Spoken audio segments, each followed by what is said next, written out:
Hi everyone, I hope you're doing well. I just want to thank you for all of your encouragement and your support that I've been receiving through Instagram and emails. I just appreciate you so much, and you really help me keep pushing forward. I know that you are grateful for this channel, but I can't even tell you how grateful I am to have you in my life.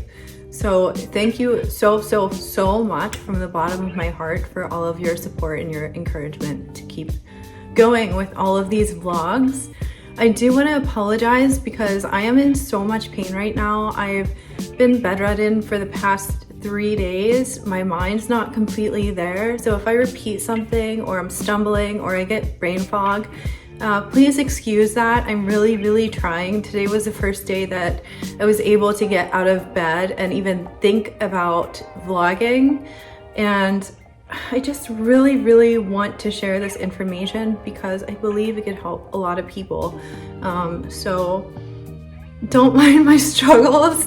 I'm gonna do the best that I can, and then when I'm done with this vlog, I'm gonna go lay down with an ice pack and a heating pad and a T3 and a whole bunch of other stuff, water and electrolytes and all that. But I just felt the need to post this and to get this vlog rolling. So with that said, I am going to be looking over to my side along with you guys because I have everything written down. I will be reading off of what I wrote simply because my mind, like I said, is not quite there, and I'm really struggling through the pain right now.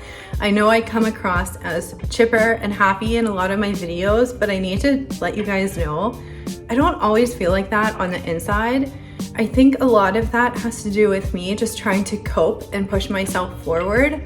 Even when I'm in the hospital and I'm at my worst, I'm still joking, and it's a lot of dark humor that comes out. I think it catches a lot of the medical staff off guard, but they laugh quite a bit too. I think that that is also a coping mechanism for them. I've heard that firefighters and EMS and paramedics and all them also have dark humor because it is a coping process. But I think it confuses people, some people, when I come on for vlogs and I'm all chipper and happy. And I am chipper and happy a lot of the times. You can be happy and still be in pain.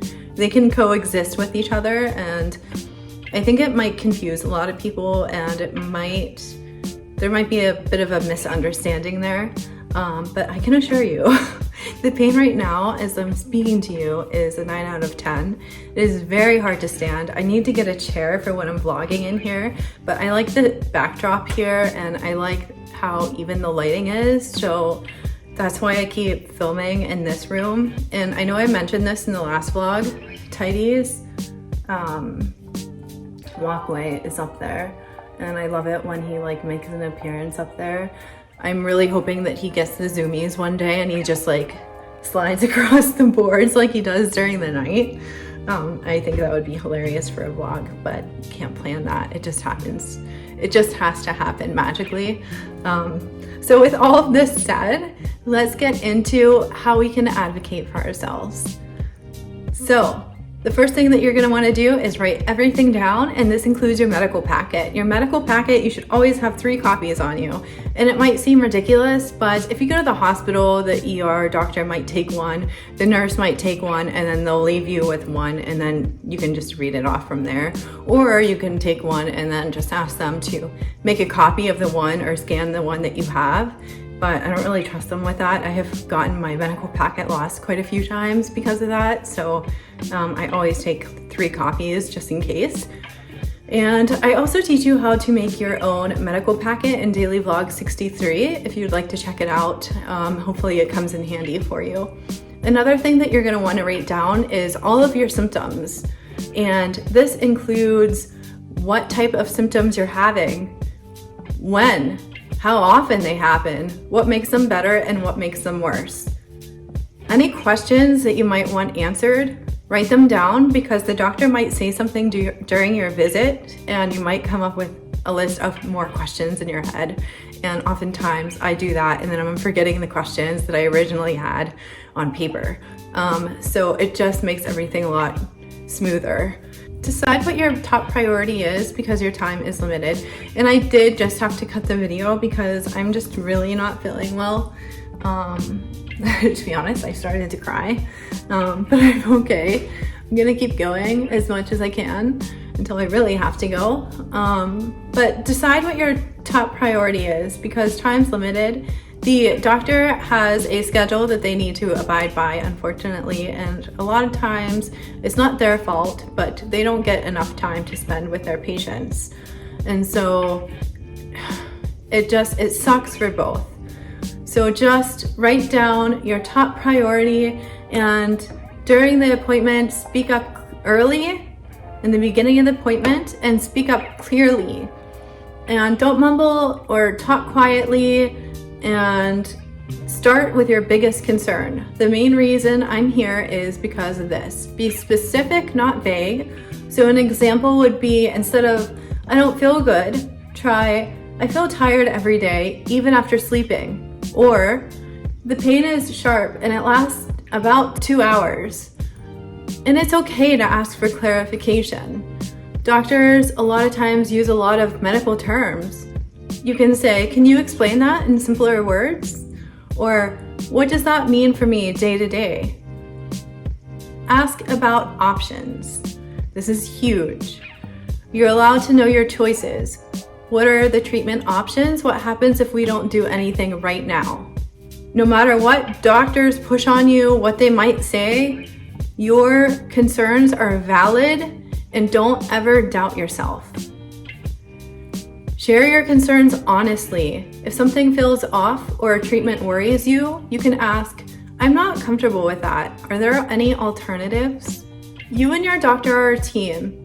You need to do your part and speak up. Ask questions, share how you really feel, notice what's changing in your body and in your life, and don't be afraid to say it out loud. Your voice matters because no one knows your experience better than you do. When you show up prepared, honest, and curious, you become an active partner in your own care. Together, with trust and communication, you and your doctor can make better decisions, overcome challenges, and work toward a healthier, stronger you. And ask for privacy if you need it. If you are a minor, you can always say, "Could I have a few minutes to talk privately?" Don't be afraid to speak up. And I have other pages that I need to put up. So I'm just kind of doing this in real time for you guys. I have stuff on my windows because I don't have shades. And so the sun was extremely bright earlier. And I needed to wash it out because otherwise I wouldn't have been able to see anything. Make do with what you have. We have food, water, shelter, and my husband and my cat. That's all I need. All right. And here is an example of a red flag situation. If your doctor starts practicing outside of their scope, please know your rights. It's totally okay to pause and ask questions like, "Can you explain why this is necessary? Is this within your specialty? Are there any other options?" Say no or ask for time. It's okay to say, "I'm not comfortable with that right now. I'd like time to think about that." Ask for a second opinion.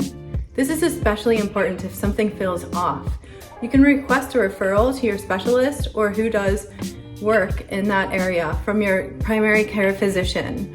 So if they mention dieting or anything like that, ask your primary care doctor for a nutritionist or any specialist that works with dietary needs, especially if you have a feeding tube. That can be pretty complex. Document what happened. Write down what your doctor said, what they recommended, and why it made you feel uncomfortable. This is evidence in case you need it for future reference. Change doctors if needed. If your doctor ever pressures you or ignores your boundaries, it's reasonable to find another doctor.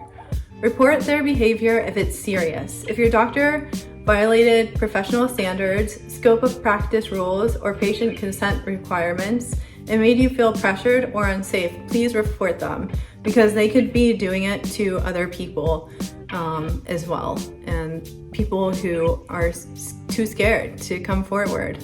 You would not only be helping yourself, you would be helping a lot of other people as well, potentially.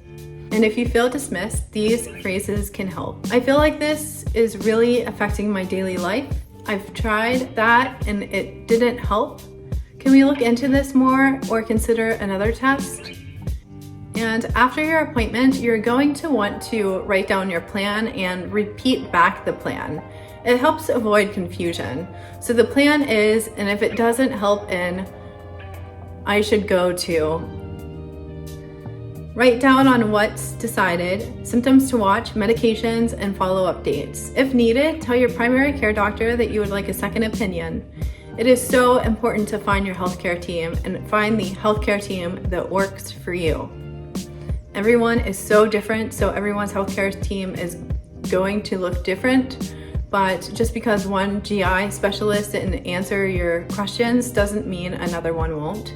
You just kind of have to find your people. It's super, super important. I know a lot of healthy people think one GI specialist is equal to the next GI specialist, and we chronic illness warriors know that is not at all the case. So just be mindful of that. If you are a family member who's watching this and you have a loved one who has a chronic illness, just please keep this in mind and find the healthcare provider that benefits you the most and answers all of your questions and gets you on the right track to a healthier lifestyle, and that helps you the most with your symptoms and your needs on a daily basis. It's super, super important. I cannot stress this enough. If you've taken anything from this video, finding your healthcare team is probably the most important thing you can take from this.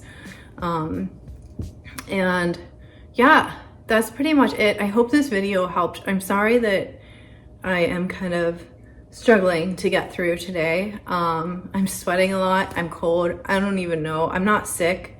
I think it's because I'm in so much pain.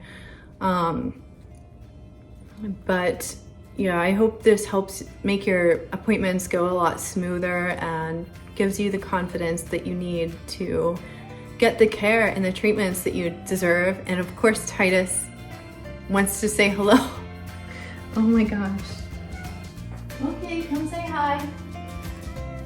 And with that said, and his little meows, I hope that you guys have a ton of adventures planned for this week. I hope you're in as little pain as you possibly can be. And what are we about to say, Tidy? You know? Tidy and I hope that you always remember that you are indeed incurably awesome. I'll see you next Tuesday at 5 p.m. Mountain Time. Bye for now.